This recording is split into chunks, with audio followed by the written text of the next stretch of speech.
September 2nd, 2022 started like any other workday morning in Memphis, Tennessee. The streets were mostly dark. The neighborhood around the University of Memphis campus was quiet. And while most people were still asleep, Eliza Fletcher was already up, preparing for the routine that had shaped her life for years. Eliza Fletcher was 34 years old. She was a kindergarten teacher, a coach to some of her students, and a married mother raising two young boys with her husband, Richard Fletcher. She and Richard had met at church. They married in that same church in 2014. Their relationship was rooted in faith, family, and the kind of steady routine that usually feels safe. Eliza also came from a well-known and successful family. They were heirs to Orgill Inc., a major hardware supply company. But Eliza never chased the family business. Her passion was teaching. She had taught kindergarten at Promise Academy in Nashville and later moved to St. Mary's Episcopal School in Memphis, one of the top all-girls schools in Tennessee. In the classroom, Eliza's personality came through in the small details. She was warm and nurturing. She sang to her students. She remembered faces, names, and the little things kids carry with them. Teaching was not something she did on the side. It was her calling. Outside school, another part of her identity was just as constant. Eliza ran. Running was not a casual hobby. It was a major part of her life, something she built her days around. She was a marathon runner with serious discipline. She had finished 22nd among women in the St. Jude Marathon that year, a placement that qualified her for the elite Boston Marathon. She ran about 8 miles every day, almost always at the same time, and almost always on the same route near the University of Memphis. On September 2nd, 2022, she followed that routine again. Before sunrise, she left home and headed toward her usual path. She wore a pink sports top and blue-purple Lululemon shorts. She was alone, moving through a city that hadn't fully woken up yet. By 6:45 a.m., something was already wrong. A cyclist riding near the area noticed items on the ground. A water bottle, a phone, a pair of Champion sandals. The items looked dropped, not placed. The cyclist turned around, thinking the owner might be nearby and in need of help, but Eliza Fletcher was not nearby. Cool. An hour later, the urgency became official when Richard Fletcher called to report that Eliza had not returned home from her run. Her phone and water bottle were identified as hers. The sandals did not belong to her. The sidewalk where she disappeared was suddenly more than a running route. It was a crime scene. Surveillance cameras in the area had captured Eliza running. They also captured what happened next. A dark GMC Terrain had been driving around the neighborhood for about half an hour. The vehicle moved through streets slowly, circling, lingering, as if waiting for something. Then it pulled over and stopped on the side of the road. It waited. When Eliza ran past, a man jumped out of the vehicle. He charged toward her with speed and purpose, closing the distance before she could escape. He grabbed her and dragged her toward the SUV. In seconds, she was forced inside. The vehicle stayed still for about 4 minutes. 4 minutes in the dark, with the car not moving in a place where the early morning quiet could hide what was happening. Then the GMC Terrain sped away. The footage was grainy and the light was poor. The suspect's face could not be made out clearly.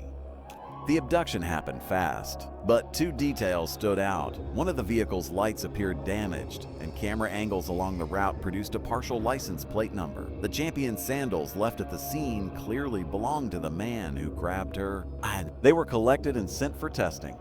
As the search began, the Memphis community moved into a state of shock. People who ran early in the morning suddenly felt exposed. Families who lived near the university felt watched. Eliza's name spread quickly, not as a headline, but as a person. A teacher, a mother, a runner. Search teams combed the neighborhood on foot and from the air. Streets were checked. Nearby yards, alleys, and wooded areas were searched. A reward of $50,000 was offered for information leading to Eliza's safe return. Meanwhile, investigators worked the evidence that could move faster than any search line. The surveillance footage, the partial plate, the damaged light, the sandals. Less than 2 days after Eliza vanished, that evidence led to a vehicle. In a parking lot, a dark GMC Terrain was located.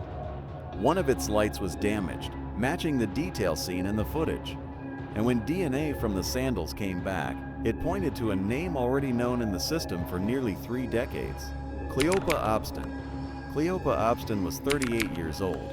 He sometimes used the surname Henderson, and his history was long, violent, and deeply established. It stretched back to when he was only 11 years old. Between 1995 and May 2000, Cleopa had been arrested 16 times. The list included theft, aggravated assault, unlawful possession of a weapon, and the rape of an anonymous male when Cleopa was 14.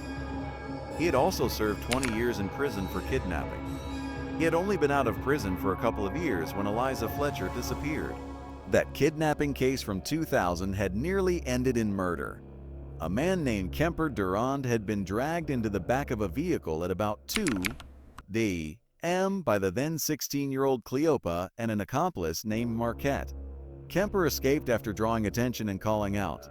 He believed he would have been killed if he hadn't been heard. During Cleopa's time behind bars, records also showed he had been accused of 19 separate incidents of indecent exposure. When Cleopa Obstin was arrested in Eliza's case, he was charged with especially aggravated kidnapping and tampering with evidence. Bond was set at $500,000, but even with Cleopa in custody, Eliza was still missing.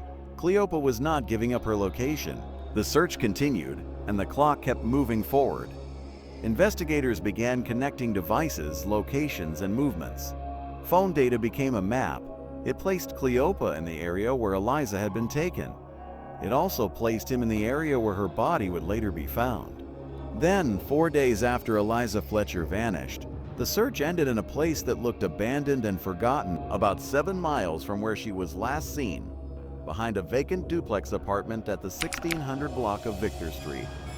Eliza Fletcher's remains were found in the rear of an empty property in a wooded area. She had been beaten. She had been shot in the head. Her jaw was fractured. She had injuries to her legs. Nearby, her running shorts were found discarded in a bag. A toxicology report later noted fentanyl in her system. It did not establish how long the fentanyl had been present. It also did not state whether she had been sexually assaulted, but the circumstances pointed to an assault occurring while the vehicle was stationary during those 4 minutes captured on video. After the abduction, Cleopa's behavior showed frantic attempts to erase what he had done. Neighbors spotted him cleaning the inside of his car using floor cleaner. His brother, Mario, later said he found Cleopa washing his clothes in the sink in the hours after the abduction. With Eliza confirmed dead, the charges expanded.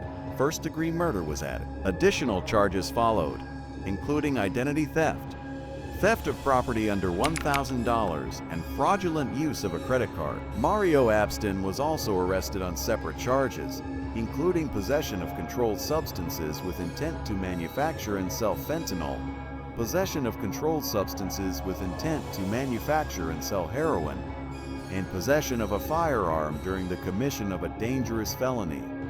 Memphis absorbed the reality of what had happened in the harshest way possible. A well-known teacher and mother had been taken off the street in the dark, in minutes, on a run she had done countless times. The fear spread far beyond the city. 1 week after Eliza was killed, hundreds of people gathered for an event called Let's Finish Liza's Run. They followed the same route she had planned to run that morning. People showed up before dawn. Many started around the time Eliza would have started, running the 8-mile distance as a way to hold on to her memory. Even with overwhelming evidence, Cleopa Obstin initially pleaded not guilty, and his trial was later scheduled for February 2025. Prosecutors announced they would seek the death penalty, but before that trial date arrived, another case tightened the noose around him. Cleopa Obstin was charged in a separate crime involving a young woman named Alicia Franklin. A year before Eliza's abduction, Cleopa had held Alicia at gunpoint and raped her. The charges included aggravated rape, especially aggravated kidnapping, and being a convicted felon in possession of a firearm. The reason those crimes had not stopped him sooner was rooted in delay. Alicia's sexual assault kit had not been processed quickly. The DNA collected from the kit was not entered into the national database for 9 months. It was entered on September 5, 2022, 3 days after Eliza was abducted. By then, it was too late.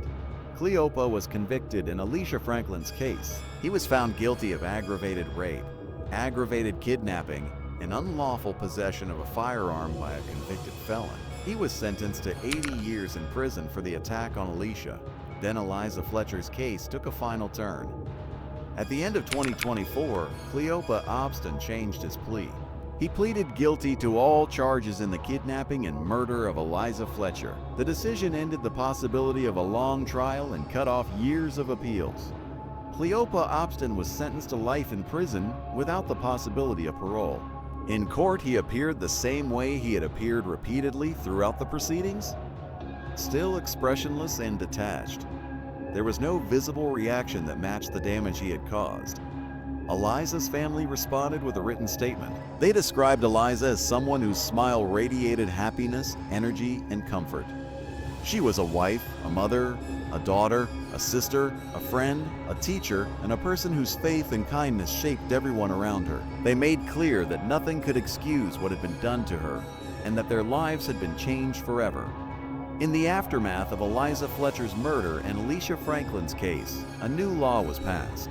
It required the Tennessee Bureau of Investigation to issue quarterly reports on sexual assault kit testing times. The change came from the same truth that haunted every step of this story. A man with a long history of violence was free when he should not have been. A delay allowed him to remain in the community. And on a dark street near the University of Memphis, he saw a woman running alone and chose her as a target.